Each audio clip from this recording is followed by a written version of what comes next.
తెల్లవారుజామున 4 గంటలకు బ్రహ్మముహూర్తంలో నిద్ర లేచి చల్లీళ్లతో స్నానం చేసి దేవుడిని చక్కగా అలంకరణ చేసుకొని దీపారాధన పాడుతూ దీపాలు వెలిగిస్తూ మనసులో ఆ మణికంఠ నామాలు చెప్పుకుంటూ శరణుఘోష పాడుతూ పూజ కార్యక్రమాలు అనేది అన్నీ పూర్తి చేశాను.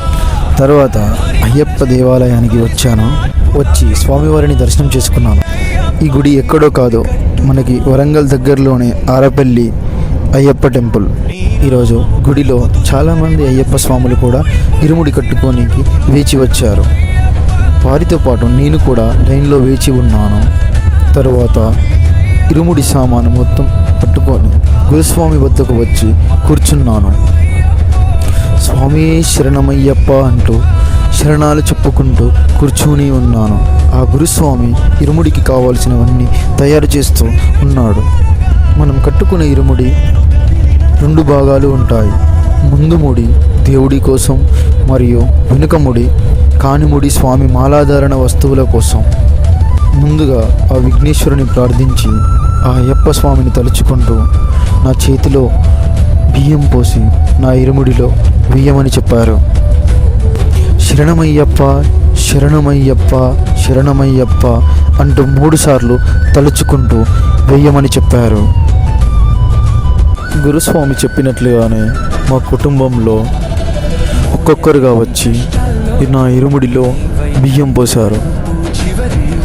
మా నానమ్మ, మా అన్నయ్య, మా పెద్దమ్మ, మా పెద్దనాన్న, అలాగే మా అక్క వారి పిల్లలు కూడా బియ్యం పోశారు. తరువాత మా అక్క స్వామి కూడా వచ్చి ఎంతో భక్తితో మొక్కి నాకు మంచి జరగాలని కోరుకుంటూ బియ్యం పోసింది. నేను అయ్యప్ప స్వామి దగ్గరికి వెళ్తున్నానని నా మనసులో ఎంతో సంతోషంగా ఉన్నది. ఆపై కొబ్బరికాయకి ఉన్న ఒక కన్నును తెరిచి అందులో నీటిని తీసివేస్తారు. ఆపై భక్తుడు స్వామియే శరణమయ్యప్ప అని స్మరిస్తూ ఆ కాయలో ఆవు నెయ్యి నింపుతారు. గురుస్వామి వారు ఆ నింపిన కొబ్బరికాయని నా చేతిలో పెట్టి మనసులో స్వామియే శరణమయ్యప్ప అంటూ నీ ఇరుముడిలో వేయమని చెప్పారు. తరువాత అక్కడి నుంచి లేచి తలపై ఇరుముడిని మోస్తూ కలియుగ వరద అని వేడుకుంటూ మణికంఠుణ్ణి నామస్మరణతో ఉన్నాను. తరువాత ఇరుముడులు అన్నీ ఒక దగ్గరకు చేర్చి తోటి స్వాములతో కలిసి దీక్ష చేశాను. మీకు తెలియాల్సిన విషయం ఏంటంటే నా వీడియోలన్నిటినీ తీసేది నా ఫ్రెండ్ ఇతనే. ఆపై తరువాత ప్రయాణానికి సిద్ధమయ్యాము. చేర్చిన ఇరుముడుల దగ్గరికి వెళ్ళి తలపై పెట్టుకొని ప్రయాణానికి బయలుదేరాము. మనసుని ఆ భగవంతుడిపై నిలిపి ఇప్పుడే గుడి నుండి ఆటోలో బయలుదేరాను. మొత్తానికి ప్రయాణం చేసి ఆటోలో రైల్వే స్టేషన్ చేరుకున్నాను.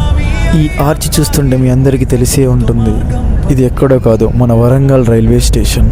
లోపలికి వచ్చిన 10 నిమిషాలకి మేము బయలుదేరే ట్రైన్ అయితే వచ్చేసింది. భక్తులు కూడా చాలామంది ఉన్నారు. లోపలికి వెళ్ళి సీట్స్ అన్నీ చెక్ చేసుకొని మా స్వాములందరూ ఎవరి సీట్లో వారు కూర్చున్నాను. మొత్తానికి మా సీట్లలో అయితే మేము కూర్చున్నాము సంతోషంగా.